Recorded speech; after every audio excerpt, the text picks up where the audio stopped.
तलाक बेसिकली क्या होता है? तलाक होता है डिसोल्यूशन ऑफ मैरिज, मैरिज की टाइज से जो दोनों पार्टीज हैं उनको रिलीज कर देना, release from marriage of both the parties, ठीक, of the man as well as women, right. देखिए अब ये जो तलाक है, हम इसकी बात करें मुस्लिम लॉ में, राइट। इसके अंदर हम देखें, मुस्लिम लॉ के अंदर अगर हम तलाक को देखते हैं तो मेल्स जो है वो सुपीरियर पोजीशन में है, ठीक है। मेल्स के पास है सारे राइट्स तलाक के, ठीक है। वो बिना किसी ग्राउंड के, बिना किसी ग्राउंड के, yes you heard it right, बिना किसी ग्राउंड के वो डाइवोर्स ले सकते हैं। वुमेन प्रेजेंट हो एब्सेंट हो, जब वो तलाक की प्रोनाउंसमेंट कर रहे हैं मेल, तब वुमेन जो है वो एब्सेंट भी हो, तब भी तलाक पे कोई इफेक्ट नहीं होगा, ठीक है। इवन उसकी एब्सेंस में भी वो प्रोनाउंस कर सकते हैं तलाक को। लेकिन वुमेन के केस में ऐसा नहीं है। अगर हम मुस्लिम पर्सनल लॉज की बात करें तो वहां पे क्या होता था, मुस्लिम फीमेल को कोई भी राइट नहीं दिया जाता था इन रिस्पेक्ट ऑफ तलाक, राइट। लेकिन इनडायरेक्टली कुछ ऐसे एक्सेप्शंस है जिसमें इनडायरेक्टली उनको राइट दिया गया है, ठीक है, जिनको हम आगे अभी देखेंगे, ठीक। ओके सो अगर हम तलाक की बात करें, देखिए एक तो आपका डिसोल्यूशन ऑफ मैरिज मैंने कहा होता है बाय द डेथ, ठीक, या फिर दूसरा ऑप्शन रहता है तलाक, ठीक है। अब तलाक कैसे कैसे हो सकता है? तलाक हो सकता है बाय हस्बैंड, बाय हस्बैंड हो सकता है तलाक, बाय वाइफ हो सकता है तलाक, बाय म्यूचुअल कंसेंट हो सकता है डिवोर्स, और कोर्ट से भी हो सकता है, ठीक है। तो हम सारे सर्कमस्टांसेस एक एक करके पढ़ेंगे कि हस्बैंड किन किन तरीकों से डिवोर्स ले सकते हैं। देखिए इनमें जनरली बताऊं तो कौन कौन सा डिवोर्स के ऑप्शन है हस्बैंड के पास, वो है तलाक के सुन्नत और है तलाक की बिद्दत, ठीक है। फिर तलाक के सुन्नत जो है दो कैटेगरीज में डिवाइडेड है, अहसन और हसन, और तलाक बिद्दत क्या है आपका, ट्रिपल तलाक, राइट। फिर इसके अंदर इलाह और जीहर जैसी चीजें भी है जो हस्बैंड कर सकते हैं। दूसरी बात तलाक तफवीज जो है, जो वाइफ जो डेलीगेटेड डिवोर्स जो रहता है वो होता है, ठीक है। थर्ड पे आते हैं हमारे म्यूचुअल कंसेंट विच इज खुला एंड मुबारक, खुला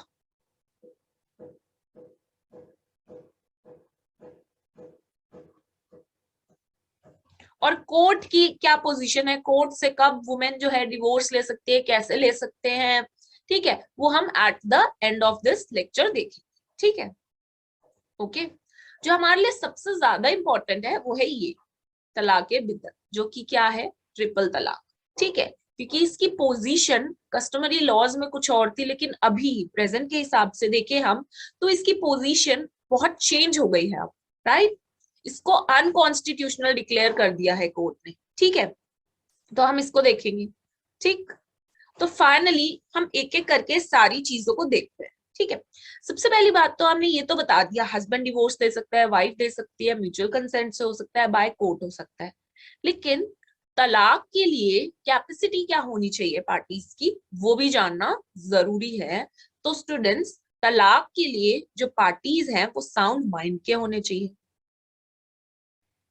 ठीक, वो मेजर होने चाहिए, उनकी कंसेंट जो है वो फ्री होनी चाहिए, ठीक है।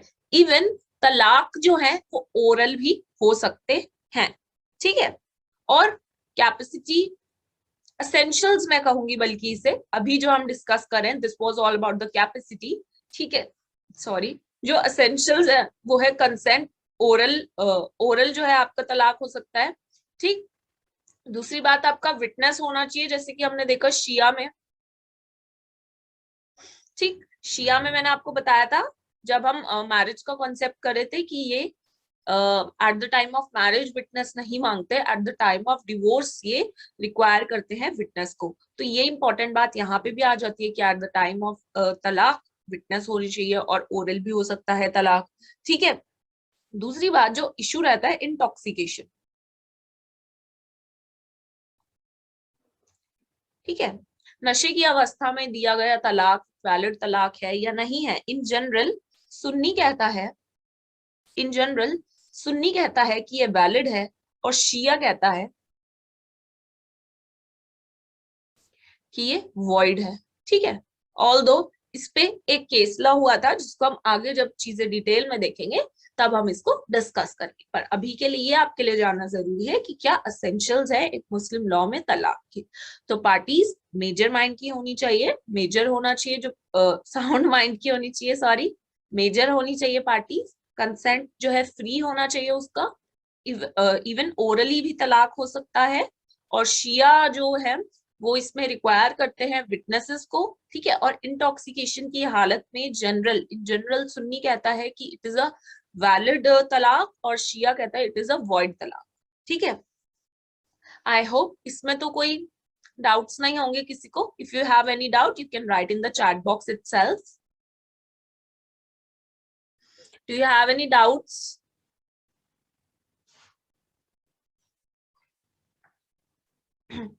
Should I erase this? देखिए, अब मैंने आपको तलाक के बारे में बताया, तलाक क्या है इसमें। मुस्लिम लॉ में जो सुपीरियर पोजीशन में है वो मेल है, मुस्लिम मेल है, क्योंकि कस्टमरी लॉ के हिसाब से फीमेल को कोई राइट नहीं दिया गया है डिवोर्स का। कोई राइट दिया भी गया है तो वो इनडायरेक्टली दिया गया है। फीमेल के पास जो राइट आ रहा है तलाक का वो उनके हस्बैंड से आ रहा है, अगर हस्बैंड ने दिया है तो।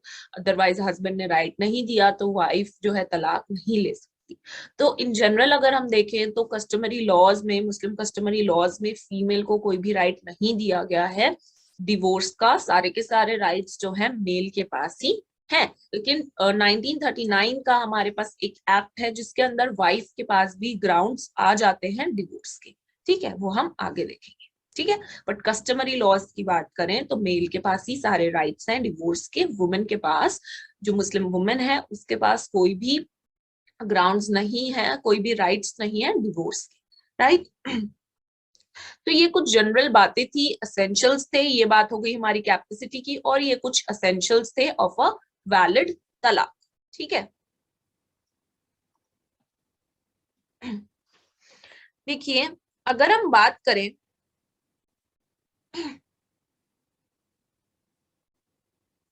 बाय हस्बैंड की,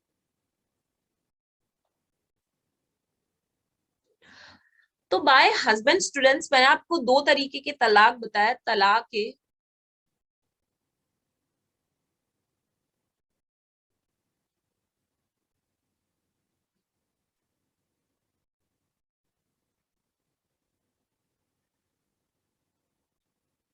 और ये फर्दर डिवाइडेड है।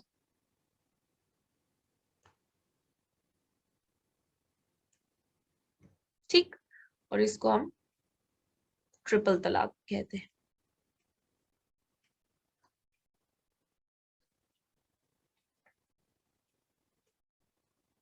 ठीक। तो सबसे पहले हम देखते हैं तलाक की सुन्नत क्या होता है।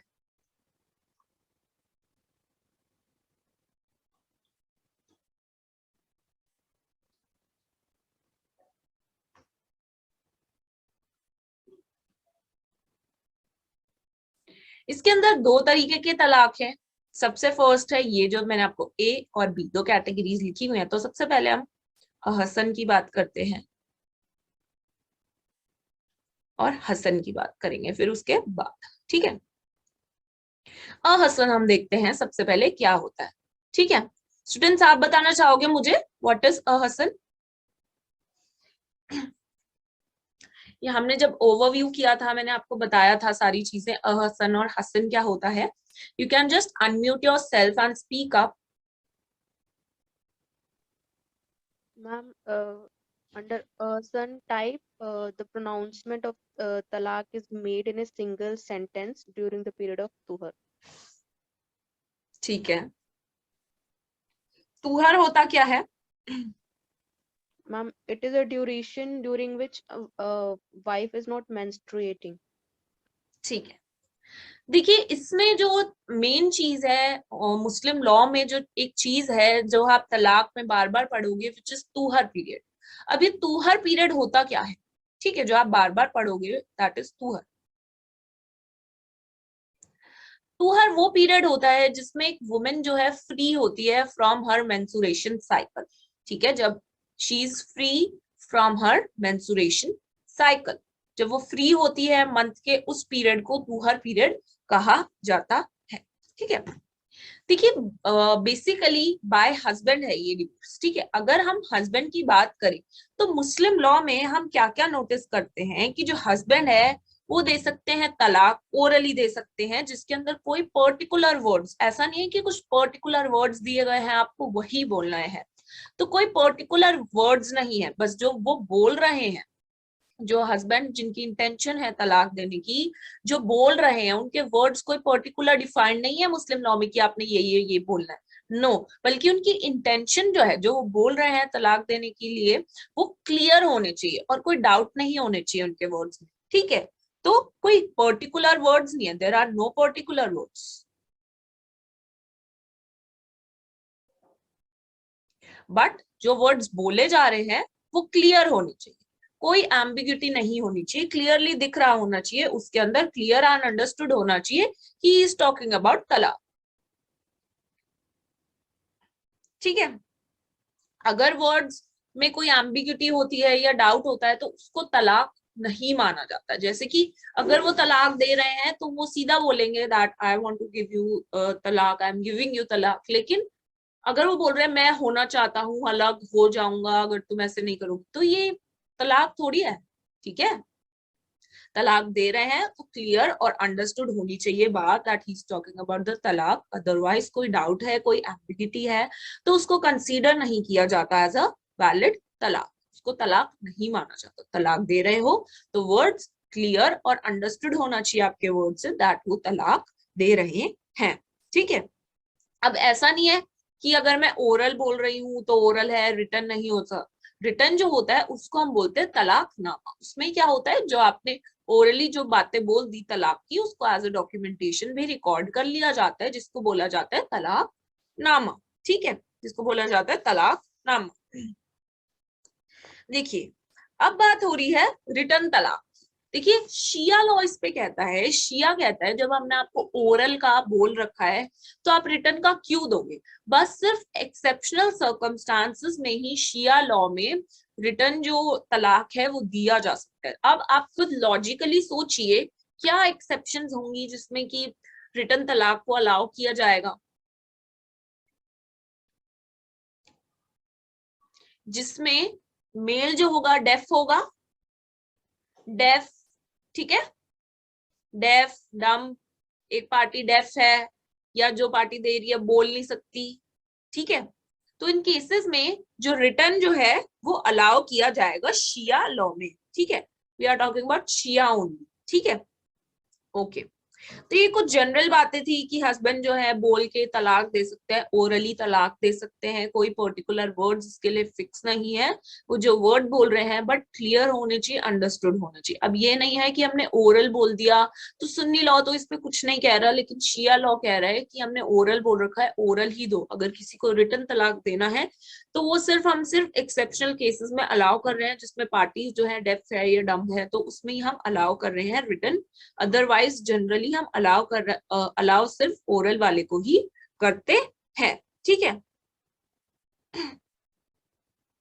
देखिए अगर इंटॉक्सिकेशन की हालत में, मैंने अभी आपको बताया इंटॉक्सिकेशन की हालत में अगर कोई पर्सन डिवोर्स दे देता है, चाहे उसकी इंटेंशन नहीं थी, मेयर स्लिप ऑफ टंग था उसका, ठीक है, तो फिर क्या कहा जाता है, सुन्नी लॉ में उसको वैलिड ही क्या कहा जाता है, लेकिन शिया लॉ में जो है कहा जाता है कि वो एक वॉइड है इन जनरल, ठीक है। लेकिन हमारे पास एक केस लॉ आया जिसके अंदर सैयद राशिद अहमद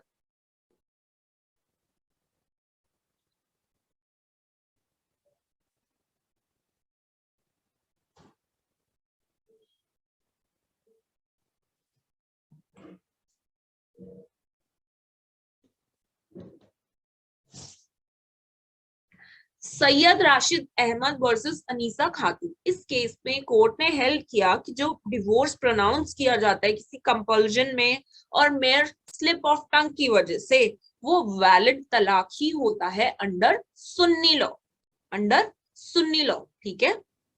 तो ये इंपॉर्टेंट है सुन्नी लॉ के अकॉर्डिंग कि भाई जो डिवोर्स प्रोनाउंस किया जाता है इनफैक्ट कंपल्जन में भी या फिर मतलब नशे की हालत में या फिर मेयर स्लिप ऑफ टंग से, तो वो भी जो है एक वैलिड होगा, ठीक है, तलाक।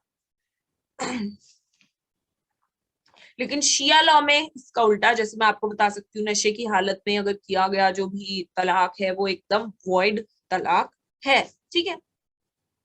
अब एक और केस है हमारे पास जो मैंने आपको स्टार्टिंग में बताया कि तलाक इनफैक्ट अगर वाइफ की एब्सेंस में भी दिया जाता है तो वो एक बिल्कुल वैलिड तलाक होता है। तो केस का नाम है मोहम्मद शामसुद्दीन वर्सेस नूरजहां। इस केस में क्या कहा गया कि तलाक अगर वाइफ के एब्सेंस में भी प्रोनाउंस किया गया है, वाइफ के प्रेजेंस में अगर तलाक प्रोनाउंस किया गया है तो वो बिल्कुल वैलिड जो है तलाक है। लेकिन उसका इफेक्ट कब होगा? उसका इफेक्ट तब होगा जब वो वाइफ के नॉलेज में आ जाएगा। जैसे कि हम देखते हैं कॉन्ट्रैक्ट लॉ में, है ना, कम्युनिकेशन की बात करते हैं, ऑफर की, एक्सेप्टेंस की, कि भाई इफेक्ट में कब आएगा? जब सामने वाली पार्टी के नॉलेज में आ जाएगा, है ना। कॉन्ट्रैक्ट में हम देखते हैं ना, तो इसमें भी ऐसा ही है कि भाई अगर वो डिवोर्स दे रहा है तो उसका एब्सेंस भी है कोई नहीं, लेकिन जब उसकी नॉलेज में आ जाएगा तब से उस तलाक का इफेक्ट हो जाएगा। तो यही हेल्ड हुआ मोहम्मद शामसुद्दीन वर्सेस नूरजहां के केस में कि अगर तलाक प्रोनाउंस किया जाता है in the absence of wife, talaq will come to effect when it comes into the knowledge of the wife, right. देखिए कुछ बेसिक चीजें थी। उसके बाद हम बेसिकली आ जाते हैं काइंड्स पे, तलाक सुन्नत, अहसन और हसन। हम अहसन की बात कर रहे थे, राइट। हम अहसन की बात कर रहे थे, जैसे कि स्टूडेंट ने भी बताया कि अहसन क्या होता है। तो can you repeat Yamini? Yes, finally हम इस टॉपिक को स्टार्ट करते। There were some basics which were left, वो बता दिए। Now will start with Ahsan and Hasan, ठीक है। ये अहसन और हसन क्या है? ये तलाक के सुन्नत के ही सब पार्ट्स हैं। तो अहसन और हसन में यही डिफरेंस है कि इनमें अलग अलग टाइम पे प्रोनाउंस किया जाता है। जैसे कि अहसन आप देखोगे तो ये सिंगल प्रोनाउंसमेंट है, और हसन देखोगे तो 3 बार प्रोनाउंस किया जाता है। तो हम देखते हैं होते क्या। Yes Yamini, you can unmute yourself and speak up. Ma'am, under Ahsan form of talaq, the husband pronounces the talaq in a single sentence during the period of tuhar of 5. ठीक है, तो इसमें अहसन में क्या होता है? इसमें सिंगल प्रोनाउंसमेंट होती है, एक ही बार वो तलाक बोलता है। लेकिन कब बोलता है वो जरूरी है। ड्यूरिंग टू हर पीरियड, जब वाइफ अपने पीरियड्स जो होते हैं, उनकी मेंसुरेशन होती है, उससे फ्री होती हैं, महीने के उस पीरियड में, उस दौरान जब वो अपने मेंसुरेशन से फ्री होते हैं, उस दौरान करेगा वो एक सिंगल प्रोनाउंसमेंट, उसे बोलते हैं अहसन, ठीक है। वहीं हसन क्या होता है? बोलिए। Under Hassan form of talaq, divorce is pronounced by husband in 3 successive pronouncements during 3 successive periods of tuhar. देखिए इसमें अहसन में क्या हुआ कि उसने महीने में एक बार, जब उसकी वाइफ फ्री थी पीरियड से, उसने उस दौरान बस एक बार कह दिया। तो यहाँ पे डिवोर्स जो है उसकी बात करें, सिर्फ एक बार कहना है, एक तुहर बस हो। लेकिन इसमें 3 बार कहना है, एक तुहर के पीरियड में एक बार कहना है, यानी कि 3 मंथ्स में, जनरल देखें हम 3 मंथ्स में, हर एक मंथ में एक एक बार उसे बोलना है, डिवोर्स की प्रोनाउंसमेंट करनी है।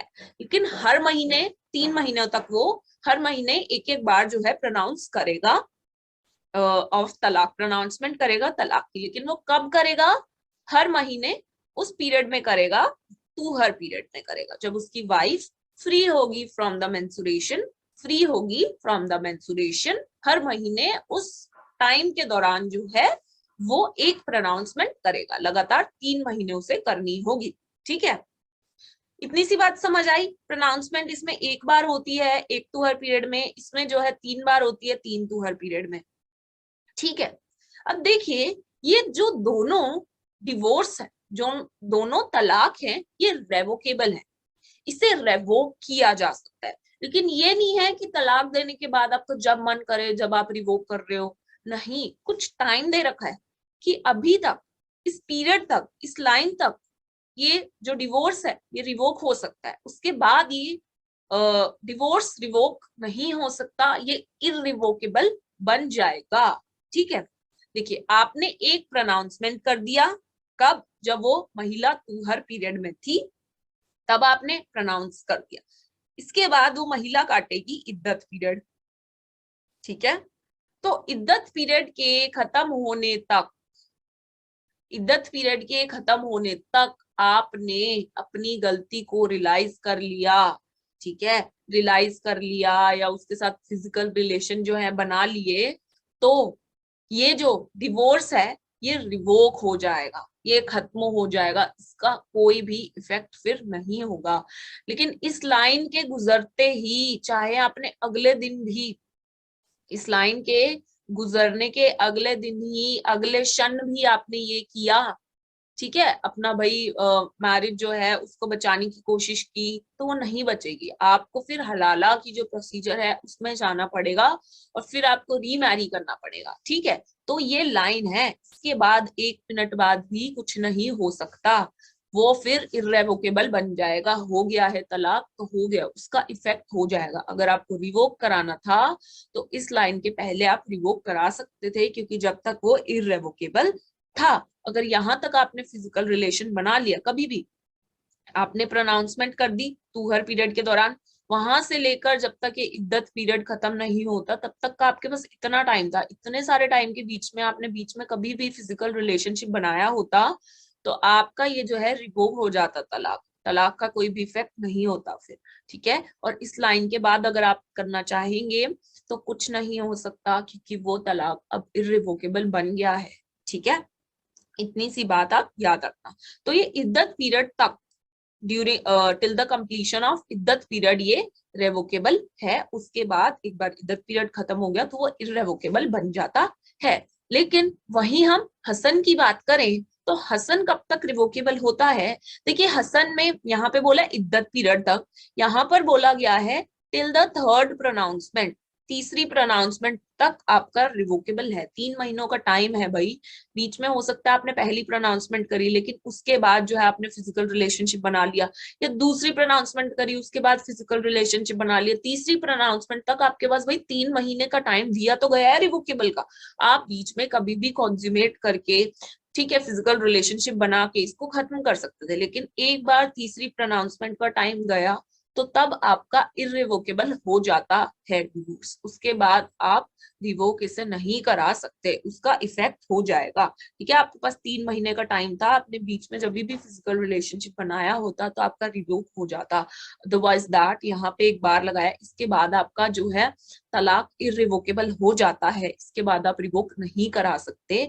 उसके बाद जो हलाला का प्रोसीजर है उससे आपको गुजरना पड़ेगा। क्या प्रोसीजर है ये भी मैं याद दिला देती हूँ। फॉर एग्जाम्पल ए और बी है, ये बी वाइफ है, इन दोनों के बीच में तलाक हो गया और इनका जो टाइम है वो भी निकल गया, अब इनको दोबारा से शादी करनी है एक दूसरे से, तो वाइफ को इस बी से जो है शादी करनी पड़ेगी। बी और ठीक है, वाइफ को एक दूसरे आदमी के साथ शादी करनी होगी, फिजिकल रिलेशनशिप्स बनाने होंगे, फिर सी बी को डिवोर्स देगा, उसके बाद ही बी दोबारा अपने फॉर्मर हस्बैंड से जो है शादी कर सकती है। ठीक है, तो एक बार ये टाइम गुजर गया यहाँ का, एक बार ये टाइम गुजर गया यहाँ का, तो उन्हें ये प्रोसीजर फॉलो करना पड़ेगा, क्योंकि इसके बाद जो है इनका इफेक्ट हो जाता है तलाक का, वो बिल्कुल वैलिड तलाक हो जाता है। ठीक है, इसके बाद इन्हें दोबारा रीमैरी करनी है तो इन्हें ये प्रोसीजर फॉलो करना होगा। ठीक है, पर इससे पहले अगर ये फिजिकल रिलेशनशिप बना लेते तो इनका जो है तलाक रिवोक हो जाता, बिल्कुल खत्म हो जाता उसका इफेक्ट,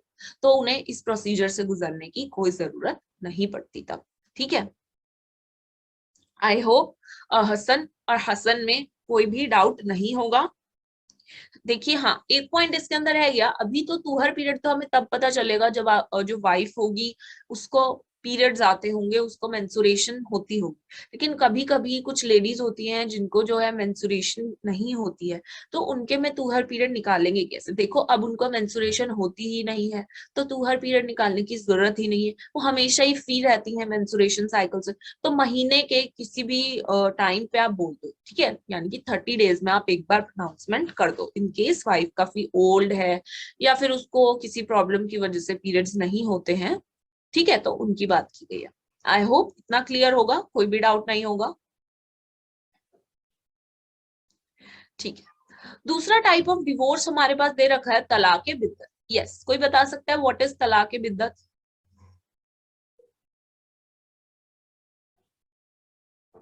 अनम्यूट करके बोलिए। Ma'am, talaqul biddat is a form of talaq which is recognized by Sunni law only, and it is the most approved mode of talaq. Uh, Under it, three pronouncements during a single tuhar are made in order to make it effective. This is also called triple talaq. ठीक है, देखिए तलाक बिद्दत जो है ये क्या है? It is also known as triple talaq. ठीक है, ये ट्रिपल तलाक भी, इसमें क्या होता है, इसमें 3 प्रोनाउंसमेंट तो होती है, लेकिन हसन में क्या हो रहा था, हर महीने एक प्रोनाउंसमेंट होती है। 3 उसमें भी होती है, लेकिन 3 तुहर पीरियड, यानी कि हर महीने एक एक होती है, तीनों एक साथ नहीं होती। लेकिन इसमें तीनों प्रोनाउंसमेंट एक साथ ही होती है, एक ही तुहर पीरियड के अंदर होती है। ठीक है, 1 तुहर, एक ही तुहर के अंदर, यानी कि 3 बार वो प्रोनाउंस कर रहा है एक ही बार लगातार, तलाक तलाक तलाक। तो एक सेंटेंस में भी वो प्रोनाउंसमेंट कर सकता है 3 बार तलाक की, या सेपरेट सेंटेंस में भी कर सकता है वो, या मैं तुम्हें तलाक देना चाहता हूँ, मैं तुम्हें तलाक देना चाहता हूँ, मैं तुम्हें तलाक देना चाहता हूँ। तो एक वो सिंगल सेंटेंस में भी बोल सकता है तीनों बार, तीनों प्रोनाउंसमेंट वो सिंगल सेंटेंस में भी कर सकता है, जैसे कि मैंने आपको बताया तलाक तलाक तलाक, या सेपरेट सेंटेंस में भी कर सकता है। लेकिन जरूरी क्या है, उसे तुहर पीरियड के अंदर ही करना होगा, तीनों प्रोनाउंसमेंट, वो भी एक साथ लगातार। ठीक है, लेकिन एक केस लॉ आया जिसके अंदर कहा गया कि भाई ये जो तुहर पीरियड है, ये जो तुहर पीरियड है वो इतना भी इम्पोर्टेंट नहीं है कि भाई उसका जो, उसकी वजह से वो जो तलाक है वो इनवैलिड हो जाए। ठीक है, आई होप स्टूडेंट्स आपको तुहर पीरियड तो क्लियर होगा कि तुहर पीरियड होता क्या है, राइट? तो इसके अंदर एक केस लॉ आया, शेख वर्सेस मुसम्मत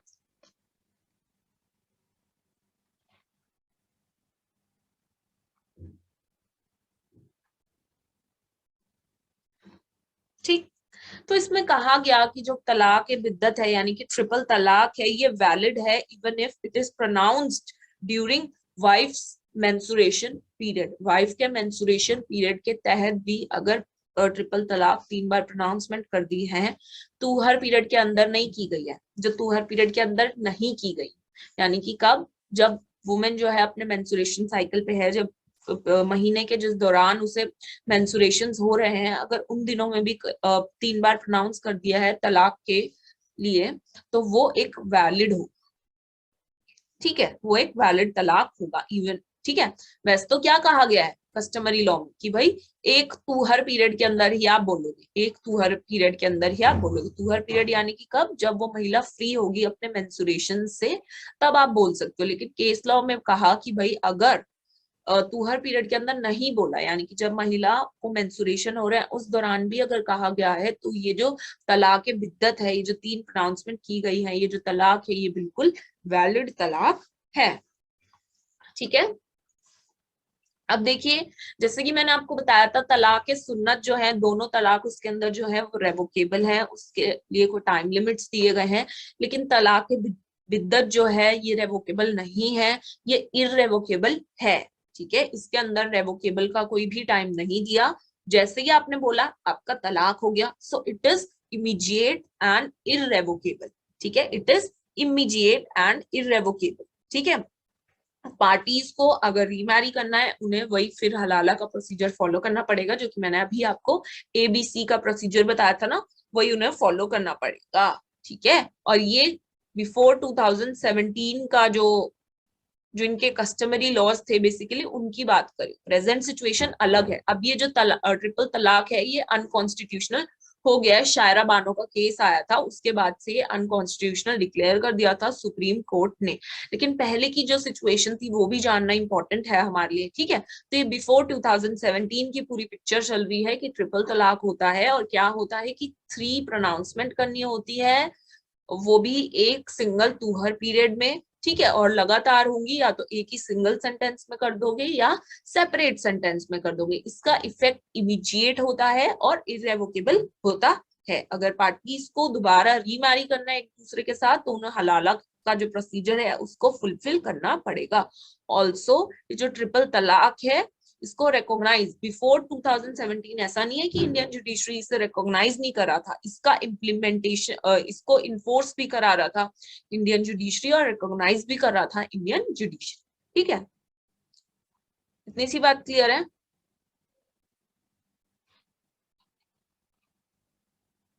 चलिए, तो बात हुई सारी बिफोर 2017 की। अब कुछ केसेस देखते हैं। अभी हमने एक केस देखा शेख वर्सेस आशिता वाला, जिसके अंदर कहा गया कि भाई ये जो ट्रिपल तलाक है ये अगर मेंस्ट्रुएशन पीरियड के दौरान भी इसकी प्रोनाउंसमेंट की गई है तो वो बिल्कुल वैलिड है। दूसरा केस लॉ आया, कहीं ना कहीं ये इंटॉक्सिकेशन से रिलेटेड है। जो मैंने आपको बताया था ना, इन जनरल जो है सुन्नी लॉ इसको कह रहे हैं कि वैलिड है और शिया कह रहा है कि वॉइड है। तो केस का नाम था शेर मोहम्मद वर्सेस नगमा बीवी 2006।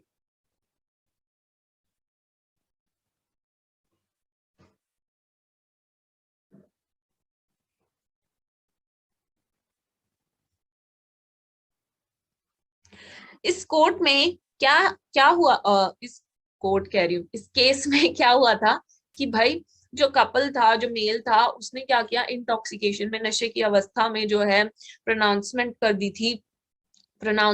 दी थी तलाक की, ठीक है, नशे की हालत में, इंटॉक्सिकेशन में।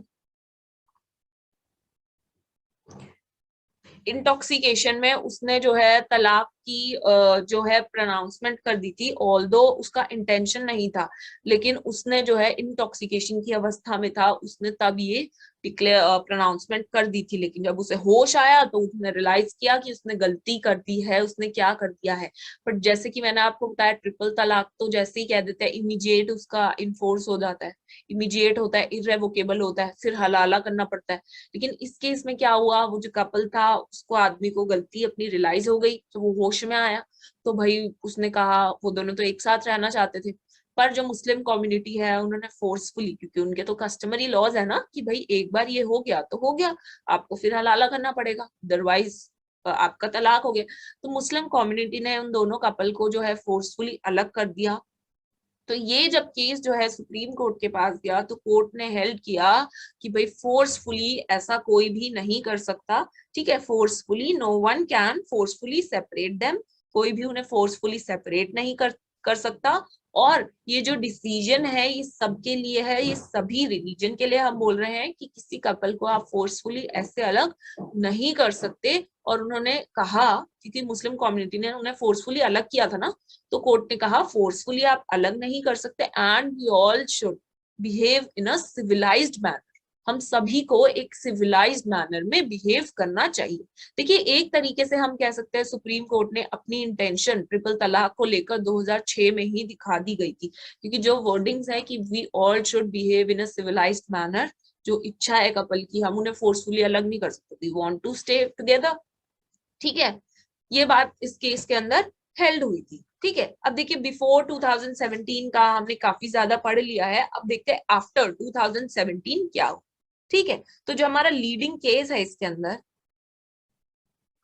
जिसने पूरी पोजीशन चेंज कर दी, प्रेजेंटली जो ट्रिपल तलाक है वो अनकॉन्स्टिट्यूशनल है, ऐसा इसी केस के बाद हुआ, Shayara Bano versus and other 2017, ठीक है।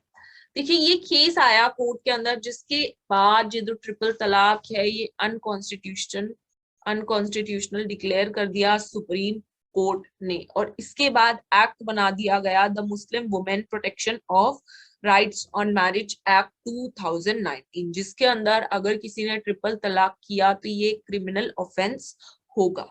जिसकी क्लासिफिकेशन की गई as a non bailable cognizable and compoundable offence, और इसके अंदर जो सजा रखी गई वो रखी गई 3 years, up to 3 years imprisonment plus fine. देखिए, और फाइन नहीं है ये, एंड फाइन।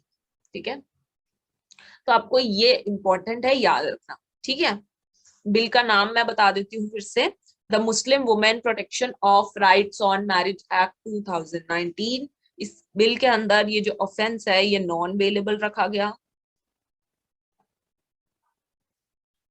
कॉग्निजेबल रखा गया एंड कंपाउंडेबल रखा गया। ठीक है, और सजा कितनी रखी गई? 3 years imprisonment up to 3 years, maximum 3 years रखी गई, एंड फाइन। ठीक है, जिसके अंदर क्रिमिनलाइज कर दिया ट्रिपल तलाक को। ठीक है, आई होप इतनी सी बात क्लियर होगी।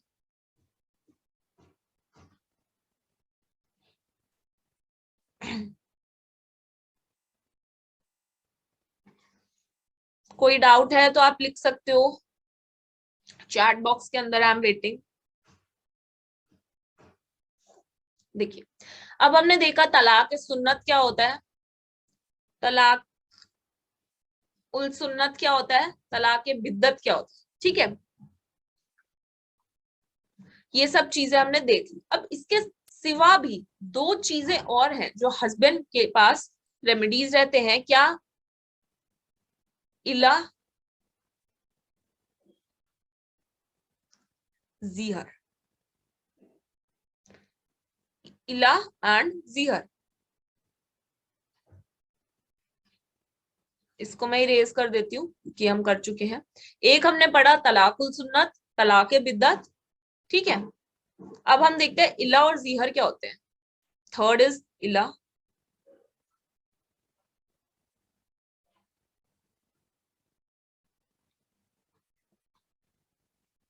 what is illa and what is zihar? Can anybody tell me? You can just unmute yourself and speak up. What is illa?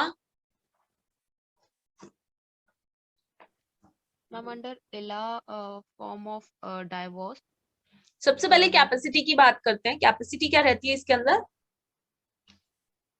The person must be adult and sane. यानी कि वो sound mind के होने चाहिए, major होने चाहिए। चलिए आगे, होता क्या है ये इला, आप बताइए। Person takes oath or promises to himself that he won't have a sexual intercourse with a wife for 4 months or more. Yes, right. और वाइफ के पास क्या रेमेडी रहती है?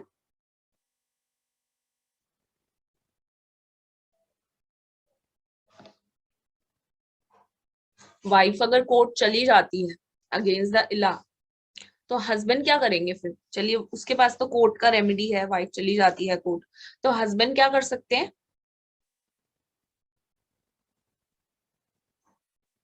या तो हस्बैंड तलाक ले लेंगे, या फिर उन्होंने जो कसम खाई है, स्वेयर खाई है, उनके वर्ड्स को रिट्रैक्ट करेंगे, अपनी जो कसम, जो अपने वर्ड्स हैं वो वापस ले लेंगे। ठीक है, तो इला में बेसिकली कैपेसिटी होती है साउंड माइंड और मेजर, और इसके अंदर हस्बैंड क्या करते हैं? स्वेयर बाय गॉड, स्वेयर खाते हैं, भगवान की कसम खाते हैं, या वो लेते हैं, ठीक है, कसम लेते हैं बेसिकली कि भाई मैं जो है इस टाइम पीरियड के साथ के अंदर कोई फिजिकल रिलेशनशिप नहीं बनाऊंगा इस लेडी के साथ, इस वुमेन के साथ। ठीक है, तो ये एक स्वेयर लेते हैं या वो लेते हैं that he will not have sexual intercourse with his wife for 4 months और मोर। ठीक है, इनके ऐसा करने के बाद, क्योंकि भाई एक जो है मैरिज की एक ऑब्लिगेशन होती है to have sexual intercourse with husband. अब इस चीज के लिए वाइफ जो है आरसीआर के लिए चली जाती है कोर्ट के पास। ठीक है, अब कोर्ट में जाके हस्बैंड या तो क्या कर सकता है, इन रिप्लाई हस्बैंड के पास क्या रेमेडी रहते हैं? या तो हस्बैंड अपने ये वर्ड्स वापस ले लेता है और इनकी नॉर्मल हो जाती है। ठीक है, जो मैरिटल लाइफ है वो नॉर्मल हो जाएगी, या तो रिट्रैक्ट कर लेगा, अपने जो वर्ड्स हैं, जो कसम खाई है वो वापस ले लेगा, रिट्रैक्ट कर लेगा उसने जो वर्बली वो वर्ड्स बोले हैं। ठीक है, या फिर तलाक ले। ठीक है, तो या तो ये सारी चीजें वो रिज्यूम कर लेगा, अपने वर्ड्स रिट्रैक्ट करके, अपनी कसम वसम वापस लेके रिट्रैक्ट कर लेगा, रिज्यूम कर लेगा सारी चीजें वापस, या तो वो तलाक जो है ले लेगा। ठीक है, क्योंकि बेसिकली हस्बैंड जो है उसको तो कोई ग्राउंड्स चाहिए नहीं होते, मुस्लिम लॉ कस्टमरी लॉज के अंदर कोई बेसिक कोई ग्राउंड्स तो रखे नहीं गए हैं मेल के लिए, वो जब चाहे तब डिवोर्स ले सकते हैं, तलाक ले सकते हैं, तो या तो ये तलाक ले लेंगे डायरेक्टली, या तो जो इन्होंने इला के अंदर जो वर्ड्स बोले हैं वर्बली उसको रिट्रैक्ट कर लेंगे, रिज्यूम कर लेंगे, वापस ले लेंगे, है ना। ठीक है, तो ये सारी चीजें इसके अंदर रहती हैं। बेसिकली इसको वैसे प्रैक्टिस नहीं किया जाता इंडिया के अंदर अब। ठीक है, चलिए, ये थी इला की बात। ये आपको थोड़ा बहुत शॉर्ट नोट्स के लिए प्रिपेयर करना चाहते हो तो कर सकते हो। इसके बाद जीहर की बात आती है। What is जीहर?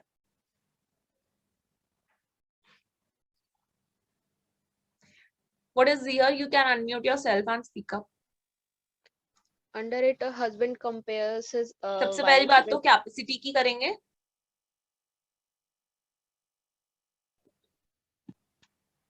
कैपेसिटी, कैपेसिटी तो ऑल फॉर्म्स ऑफ डाइवोर्सेस में सेम नहीं है। ठीक है, ऑल्दो बट फिर भी still we have to tell. ठीक है, इसके अंदर भी साउंड माइंड था, मेजर था, इसके अंदर भी सेन होना चाहिए और एडल्ट होना चाहिए, यानी मेजर होना चाहिए। ठीक है, although it is same but I have to tell you each and every time in every topic, right? क्योंकि हम टॉपिक वाइज पढ़ते हैं तो I have to tell you। ठीक है, although आप लर्न करने के लिए तो लर्न कर ही सकते हो कि ऑलमोस्ट सब में सेम है। ठीक है, तो एंड मेजर। चलिए बताइए, अब कॉन्सेप्ट बताइए क्या होता है जीहर का। मैम अंडर ज़हर, husband compares his wife with the other females of his family who come within prohibited degrees of relationship. ठीक है, एंड अगर हस्बैंड ने ये कर दिया है, उसके बाद अगर वो वापस रिज्यूम करना चाहता है अपने सारी चीजों को, मैरिज को नॉर्मल करना चाहता है, तो वाइफ क्या डिमांड करेगी?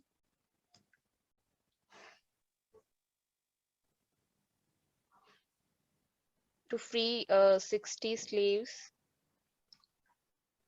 चलिए ये मैं बताती हूँ आगे। ठीक है, देखिए कंपेयर वाला आपने बिल्कुल सही बोला। देखिए अगर कोई मैन अपनी वाइफ को कंपेयर कर देता है अपनी मदर से या किसी भी फीमेल से जो कि प्रोहिबिटेड डिग्रीज के अंदर आती हैं, जिससे कि वो आदमी शादी नहीं कर सकता है, उनसे अगर वो अपनी वाइफ को कंपेयर कर देता है तो दैट इज जीहर। अब इसके अंदर अगर वो चाहता ही था कि भाई जानबूझ के उसने ऐसा किया, जीहर।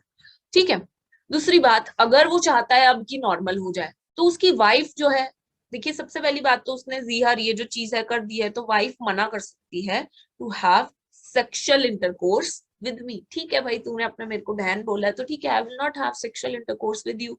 ठीक है ना, कौन सी फीमेल और मदर से कंपेयर कर रहा है ना, यानी कि उन फीमेल से जो कि उसके प्रोहिबिटेड डिक्रीज के अंदर आते, जिनसे वो शादी कर ही नहीं सकता।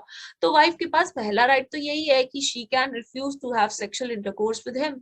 ऑल्सो तीन डिमांड्स, कस्टमरी लॉ की बात कर रही हूँ, तीन डिमांड्स दी गई थी उनको, बोलेगी तीनों में से किसी एक को फुलफिल कर दो और वापस जो है इसको रिज्यूम कर लेता है। तो वो डिमांड्स क्या है? या तो वो बोलेगी कि तुम 60 पुअर पीपल को फीड करो, या तो तुम्हारी जितनी भी स्लेव्स हैं उनको रिलीज कर दो।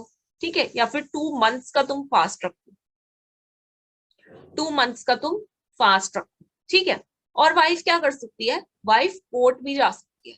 कोर्ट जाके वाइफ कहेगी कि भाई या तो इसको बोलो इन तीनों में से किसी एक डिमांड को फुलफिल करे और रिज्यूम करे, और इसको नहीं रिज्यूम करना है तो इसको बोलो कि मुझे तलाक दे दे। सिंपल सी बात है। ठीक है, तो दिस वॉज ऑल अबाउट जीहर। अब ये अवेलेबल नहीं है, इला और जीहर जैसी चीजें अब ये और नहीं होती है, जीहर भी is not available any more. ठीक है, बट हमें पता होना चाहिए जो पुराने कस्टमरी लॉज हैं, ठीक है, सबके बारे में पता होना चाहिए। ठीक है, तो this was all about by husband क्या क्या डिवोर्स होते हैं। ठीक है, बाय हस्बैंड कौन कौन से डिवोर्स होते हैं? तलाक उल सुन्नत, तलाक बिद्दत, इल्ला, जिहर। ठीक है, अब हम फाइनली पढ़ेंगे बाय वाइफ। बाय वाइफ कौन सा तलाक होता है बताइए, कोई अनम्यूट करके बोल सकता है? तलाक तफवीज। हम्म,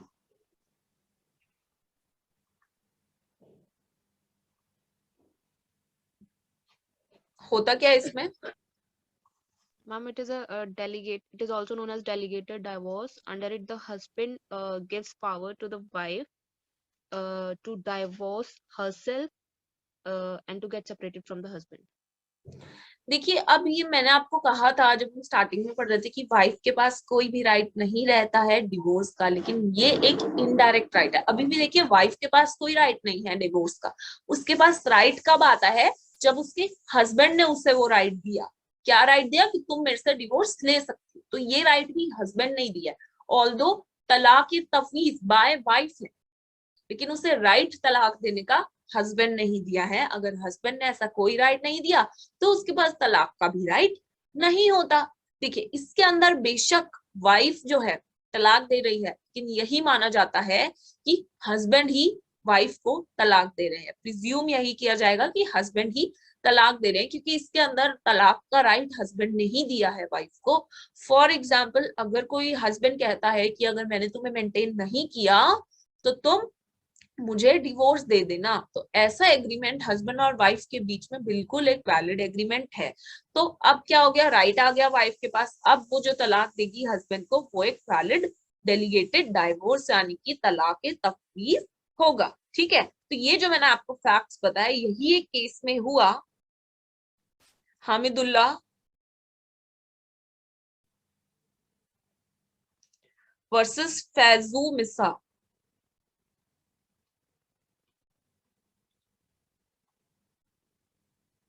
ठीक है, इसके अंदर यही कॉन्ट्रैक्ट हुआ था हस्बैंड और वाइफ के बीच में कि भाई मैं तुम्हें मेंटेन नहीं करूंगा तो you can give me divorce.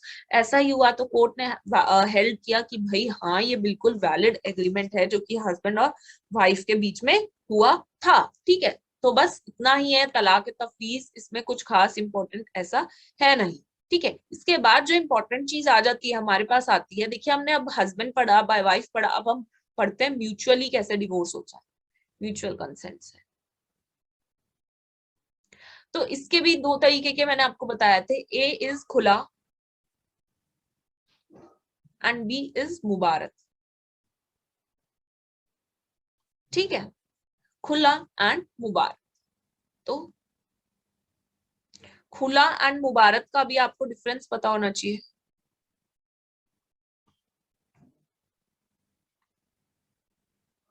हाँ जी, बता सकता है कोई खुला और मुबारक क्या होता है?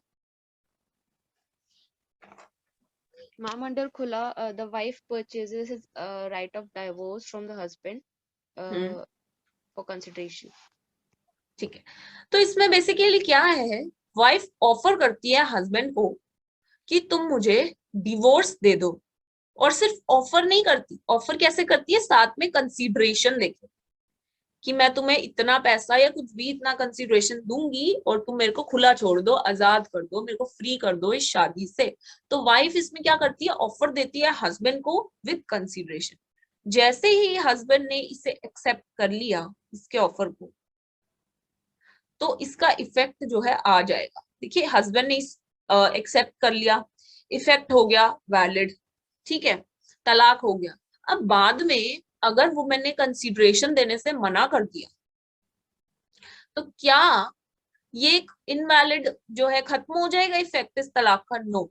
तो तलाक पे कोई भी इफेक्ट नहीं पड़ेगा कंसीडरेशन ना देने का। द टाइम हस्बैंड ने एक्सेप्ट कर लिया, तलाक हो गया। अब बाद में वाइफ कंसीडरेशन दे रही है नहीं दे रही, उसका कोई भी इफेक्ट तलाक पे नहीं पड़ेगा। लेकिन क्योंकि हस्बैंड का राइट है, क्योंकि इनके बीच में ये कॉन्ट्रैक्ट हुआ एक तरीके से, है ना, तो हस्बैंड का राइट है तो वो क्लेम कर सकते हैं कोर्ट में जाके इसे। लेकिन इसका तलाक पे, इस चीज का तलाक पे कोई इफेक्ट नहीं होगा। ठीक है, तलाक पे नो इफेक्ट। लेकिन हाँ, हस्बैंड इसको अपने कंसिडरेशन को, उनका राइट है तो क्लेम कर सकते हैं कोर्ट जाके।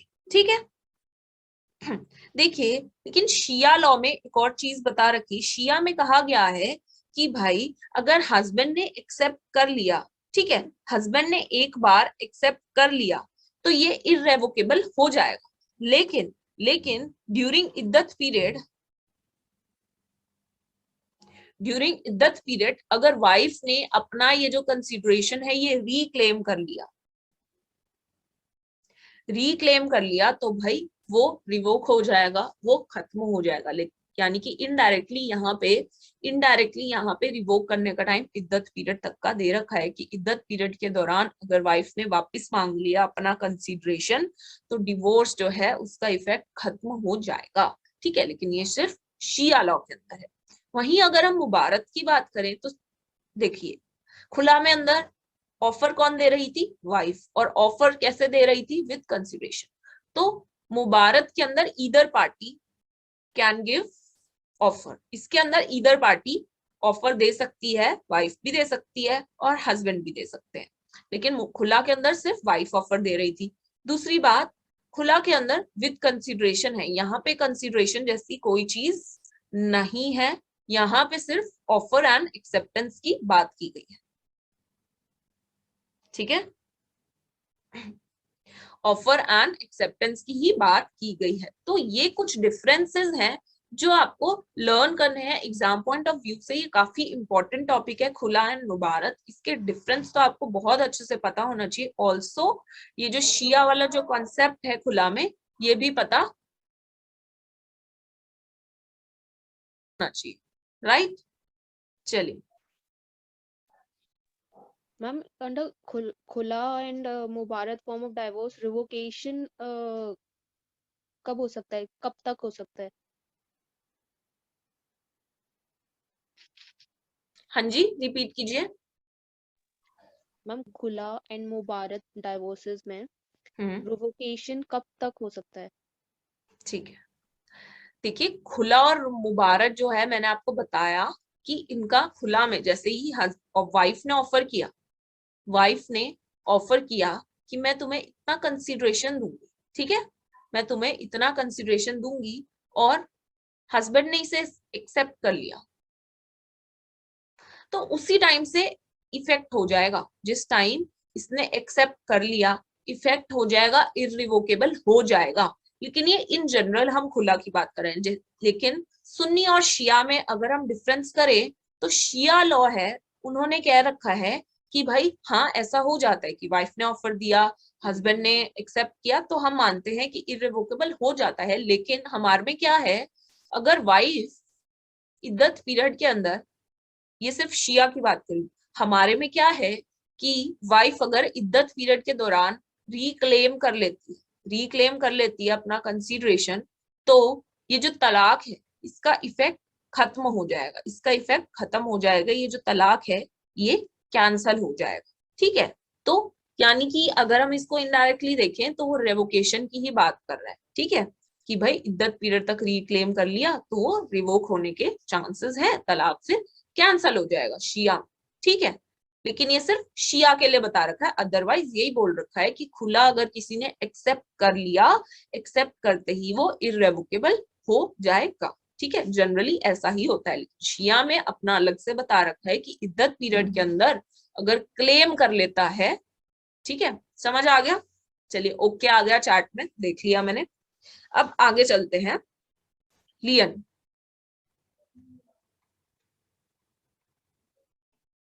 देखिए हमने अभी तक पढ़ा पहले हस्बैंड, फिर वाइफ, फिर म्यूचुअल कंसेंट। अब फोर्थ है हमारे पास लियन। लियन क्या होता है, कोई बता सकता है?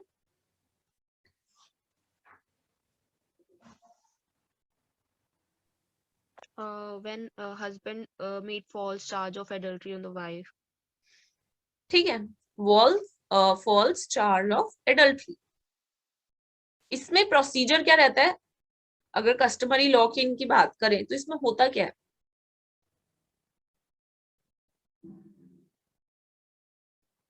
बताइए, हमने डिस्कस किया था कि कस्में खाते हैं,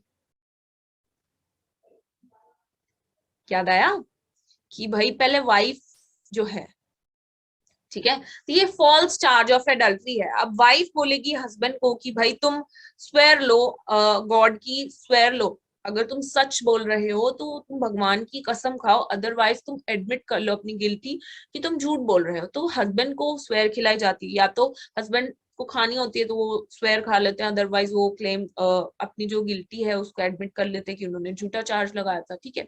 दूसरी बात, फिर फीमेल को कसम खिलाई जाती है कि भाई वो सच बोल रहे हैं, अब उन्होंने तो कसम खा ली, अब तुम भी खाओ। तो ये जो होता है इनका कस्टमरी जो है प्रोसीजर रहता है कि भाई एक बार हस्बैंड जो है कसम खाते हैं या फिर एडमिट कर लेते हैं अपनी गिल्टी, फिर वाइफ को कहा जाता है कि भाई तुम स्वेयर खाओ। ठीक है, तो इसमें क्या है कि क्योंकि ये फॉल्स चार्ज ऑफ एडल्ट्री है वाइफ के ऊपर, क्योंकि हस्बैंड ने लगाया, तो यहाँ पे वाइफ जो है वो डिवोर्स ले सकती है, कोर्ट जाके वो डिवोर्स ले सकती है। ठीक है, तो ज्यादा कुछ है नहीं लियान के अंदर, आपको बस ये याद रखना है कि फॉल्स चार्ज है एडल्ट्री का कि जो हस्बैंड लगाते हैं वाइफ के ऊपर, और इससे वाइफ के पास राइट आ जाता है टू क्लेम डिवोर्स। ठीक है, दूसरी बात अगर हम पढ़े तो फस्क, ये दोनों टॉपिक है लीस्ट इंपॉर्टेंट है, ऑल्दो थोड़ा बहुत तो मतलब आपको पता होना चाहिए, लेकिन तलाक बिद्दत जो ट्रिपल तलाक है वो अच्छे से करना है आपको, हसन हसन आपको अच्छे से करना है, खुला और मुबारक आपको बहुत अच्छे से करना है। ठीक है, ये आपको एज ए शॉर्ट नोट भी पता होंगे तो चलेगा। तो फस्क क्या होता है? Divorce through काजी। ठीक है, इसमें वाइफ जाती है वाइफ जाती है काजी साहब के पास, ठीक है, टू टेक द डिवोर्स, ठीक है, to apply for the divorce instead, I will say कि वाइफ जाती है काजी साहब के पास कि भाई मेरे को अप्लाई करना है डिवोर्स के लिए। ठीक है, कि भाई मेरे को अप्लाई करना है डिवोर्स के लिए, लेकिन अब क्या है, मैंने आपको कहा था कि मुस्लिम कस्टमरी लॉ में वाइफ को कोई भी राइट नहीं दिए जाते टू क्लेम डिवोर्स। ठीक है, वाइफ को कोई भी राइट नहीं दिए जाते टू क्लेम डिवोर्स। लेकिन तो इसमें स्कूल्स के बीच में बहुत ज्यादा आर्ग्यूमेंट्स हो गई, तो इसीलिए ये जो फर्स्ट है, क्योंकि ये ग्राउंड ही था एक तरीके से कि भाई शिया कहता था देने हैं कि भाई कोई भी रिक्वायरमेंट हम इसको रिकॉग्नाइज नहीं करेंगे, सॉरी सुन्नी कहता है कि हम इसको रिकॉग्नाइज नहीं करेंगे। ठीक है, अलग अलग उनके स्कूल्स के भी अलग अलग आर्ग्यूमेंट्स थे, है ना, क्योंकि भाई इसमें तो वाइफ के पास राइट आ जाता है ना डिवोर्स का, लेकिन हमारे कस्टमरी लॉ के हिसाब से तो क्या है कि वाइफ के पास कोई राइट नहीं होना चाहिए, मेल हमारा सुपीरियर पोजीशन में है, हमेशा मेल के पास ही राइट हो। तो इसमें तो डायरेक्टली वाइफ के पास आ जाते कि वो काजी साहब के पास जाकर सीधा डिवोर्स के लिए अप्लाई कर रही है। तो इस चीज पे बहुत सारे आर्ग्यूमेंट्स हुए कि भाई वाइफ को नहीं देने चाहिए, ग्राउंड्स वाइफ को नहीं देने चाहिए, इसमें डायरेक्टली आ जाता है। तो फाइनली जो हमारे पास आया वो आया dissolution of Muslim marriage.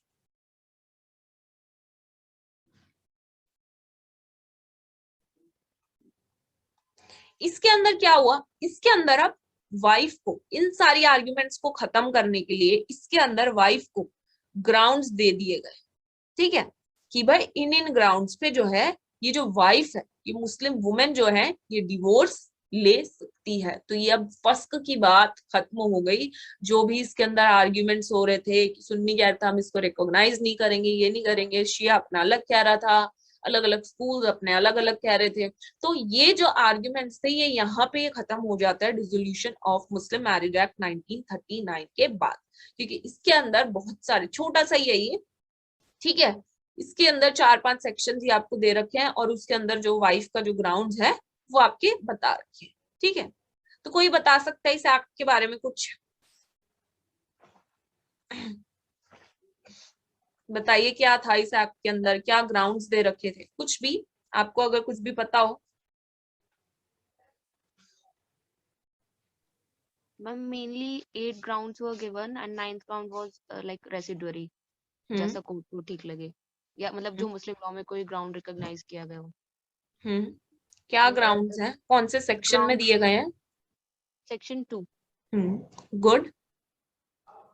and the grounds were absence of husband for 4 years, yes, failure to maintain the wife for 2 years. चलिए एक एक करके बताएंगे। ठीक है, देखिए divorce of Muslim marriage act 1939, इसके अंदर जो आपको पढ़ना है, जो आपके लिए इंपॉर्टेंट है, वो है सेक्शन नंबर 2, कि उसके अंदर कुछ ग्राउंड्स बता रखे जिसमें वाइफ डिवोर्स ले सकती है, जिसमें वाइफ जो है डिवोर्स ले सकती है। तो पहला ग्राउंड, जैसे कि स्टूडेंट ने बताया, पहला ग्राउंड क्या दे रखा है कि भाई absence of husband, absence of husband, वो भी 4 years और मोर। ठीक है, तो ये जो टाइम है ये भी प्रिस्क्राइब किया गया है। चलिए दूसरा पॉइंट बताइए। Husband's failure to maintain wife for 2 ठीक है, years. अगर हस्बैंड फेल हो जाता है अपनी वाइफ को मेंटेन करने के लिए,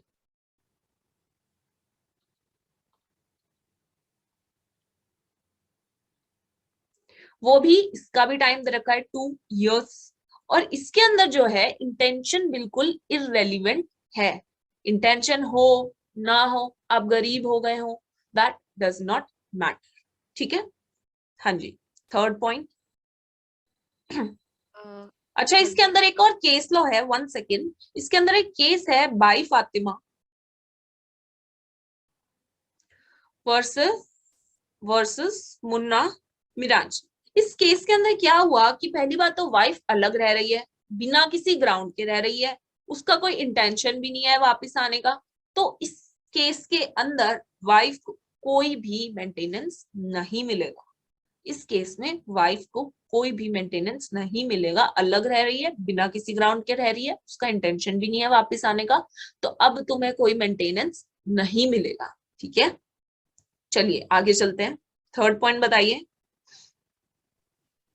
imprisonment of husband for 7 years. ठीक है, अगर हस्बैंड को इम्प्रिजनमेंट हो जाती है फॉर 7 years और मोर।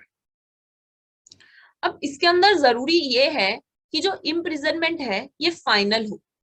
ठीक है, ये फाइनल हो, उसी के बाद जो है इस ग्राउंड पे, जब इम्प्रिजनमेंट फाइनल हो जाती है उसी के बाद इस ग्राउंड पे डिवोर्स दिया जा सकता है। ठीक है, जब सेंटेंस फाइनल हो जाएगी तब इस ग्राउंड पे डिवोर्स लिया जा सकता है। हाँ जी, आगे चलिए। Husband's failure to perform marital obligations.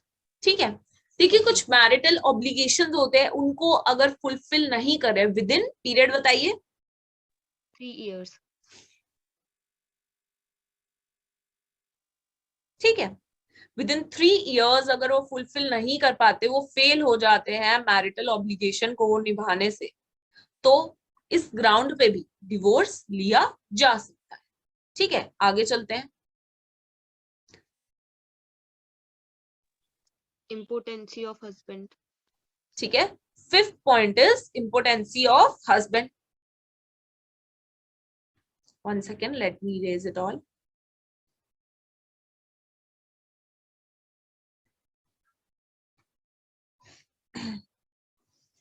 चलिए, इम्पोर्टेंसी, लेकिन इसमें क्या है, अगर ये क्योर हो सकती है तो क्या होगा, और क्योर नहीं हो सकती तो क्या होगा, बताइए।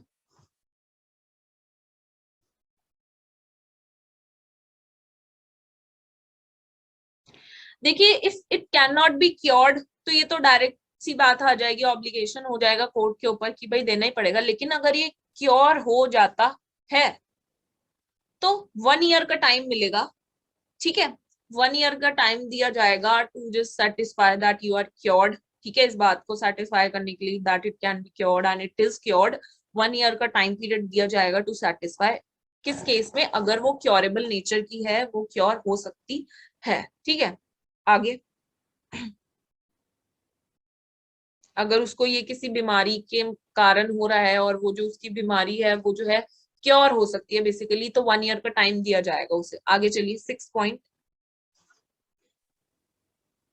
Insanity, hmm, venereal disease, and leprosy was also there, but it has been removed by 2019 Act. देखिए इसके अंदर बेसिकली क्या है, इंसैनिटी है, और क्या है बताइए। लेप्रेसी था जो कि बता दिया है, एंड थर्ड इज, आपने अभी अभी बोला था।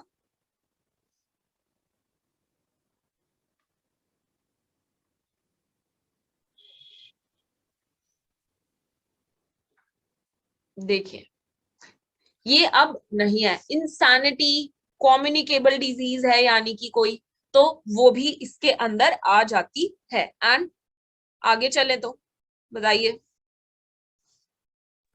Repudiation of marriage by wife between 15 to 18 years.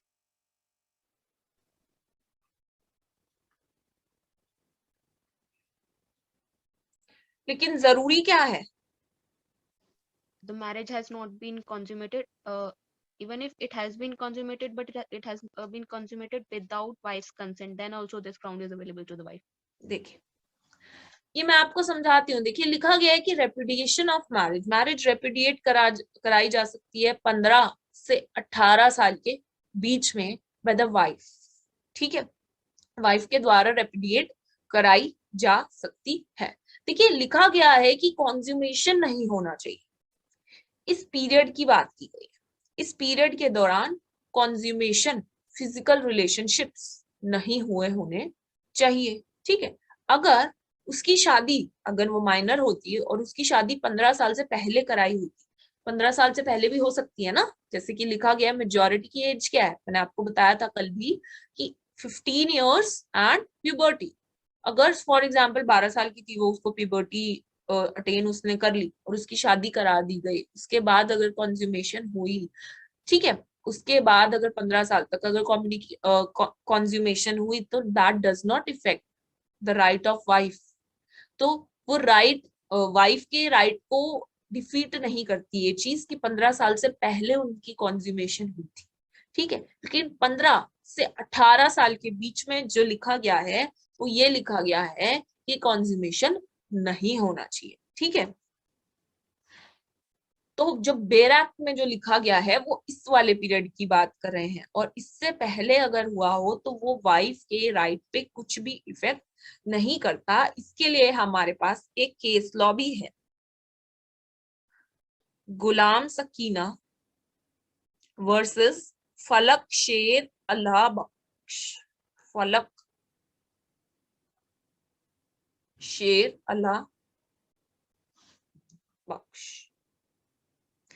देखिए इस केस में भी यही हेल्ड हुआ। इस केस में क्या हेल्ड हुआ कि भाई अगर कॉन्ज्यूमेशन हुआ है of the marriage before the age of 15 years और अगर अब उसे रेपुडिएट करानी है तो वो बिल्कुल रेपुडिएट करा सकती है, ये जो राइट है उसका बिल्कुल भी डिफीट नहीं होता। लेकिन जो बात की गई है, क्योंकि प्रोविजन में वो बात की गई है इस टाइम पीरियड की ऑफ द कॉन्ज्यूमेशन ऑफ मैरिज, तो इस टाइम पीरियड से अगर पहले कॉन्ज्यूमेशन हुआ है तो वो डिफीट नहीं करता राइट को ऑफ रेपुडिएशन। ठीक है, 7th पॉइंट समझ आया? आगे चलिए next point. Cruelty of husband. यहाँ पे किस क्रुएलिटी की बात की गई है बताइए? It can be mental or physical, both. ठीक है, अगर हस्बैंड ने एक शादी कर ली है, एक शादी कर लिया हस्बैंड ने, ए जो हस्बैंड है उसने बी से शादी कर ली और ए ने फिर एक और शादी कर ली सी से, तो बी के ऊपर क्या ये क्रुएलिटी हुई? क्या ये इस ग्राउंड पे कि भाई सेकंड मैरिज कर लिया और उससे मेरे को क्रुएलिटी हो रही है, मेंटल क्रुएलिटी, तो ये ग्राउंड होगा क्या मुस्लिम लॉ में? Yes. ठीक है, तो इट इज अ ग्राउंड। तो ये इतवारी वर्सेस एक केस हुआ,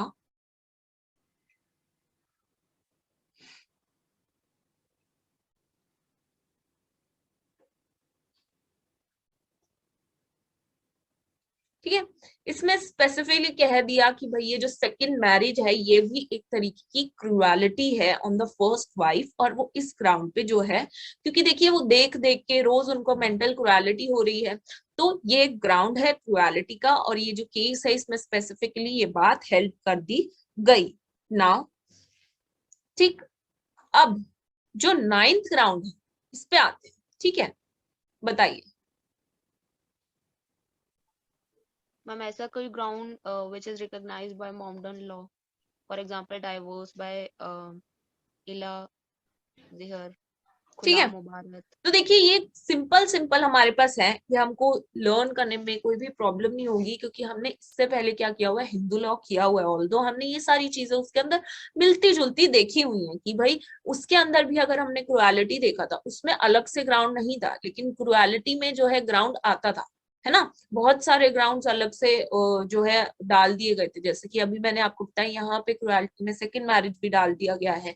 तो क्रुएलिटी सिर्फ फिजिकल नहीं है, मेंटल क्रुएलिटी भी, ठीक है, किसी भी तरीके की। जैसे सेकंड मैरिज है तो फर्स्ट वाइफ पे होगा, रोज देख देख के मेंटल क्रुएलिटी उसको होगी, तो ये भी एक ग्राउंड बना के डाल दिया गया। तो इसमें आपको जो सबसे ज्यादा इंपॉर्टेंट जो चीजें हैं जो आपको याद रखनी है, वो सबसे पहली बात तो आपको याद रखनी है प्यूबर्टी वाली, रेपुडिएशन अगर कराना है, ठीक है, रेपुडिएशन अगर कराना है किसी गर्ल को अपनी शादी का, तो रेपुडिएशन में जो एज लिमिट है वो आपको याद रखनी है, और कॉन्ज्यूमेशन ऑफ मैरिज उसमें जो कॉन्सेप्ट है उसका कि कब होने पे डिफीट होगा, कब नहीं होने पे डिफीट होगा, वो कॉन्सेप्ट आपके लिए बहुत ज्यादा इंपॉर्टेंट हो जाता है। ऑल्सो इम्प्रिजनमेंट वाला पॉइंट भी बहुत इंपॉर्टेंट है, जब सेंटेंस फाइनल हो जाएगा तब वो ग्राउंड राइज होगा, अदरवाइज नहीं होगा।